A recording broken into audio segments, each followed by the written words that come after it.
चले मैं आपको अपना स्वीट रूम दिखाता हूँ। स्वीट रूम एक ही होता है कैबिन के अंदर। देखिए स्वीट है, स्पेशल हनीमून कपल्स के लिए है। और ये देखें, ये मैं हूँ। चले मैं आपको अपना स्वीट रूम दिखाता हूँ। यहाँ पे हमने लगेज रखा है। यहाँ पे आप देख सकते हैं लाइफ जैकेट है, अगर खुदा ना खास्ता कुछ होता है। ये सबसे क्रूज़ का महंगा कमरा है, ये सबसे महंगा क्रूज़ का कमरा आप देख सकते हैं। ये 2 बेड है। अगर मेरी वाइफ से झगड़ा तो अलग बेड पे मैं सो जाऊँ, कोई मसला नहीं है। आप देख सकते हैं 2 बेड है, वो फ्रिज है।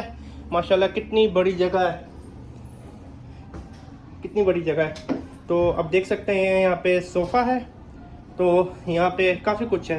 ये स्वीट रूम है। चलें अभी के लिए इतना ही, हमने शिप के अंदर बोर्ड हो गए।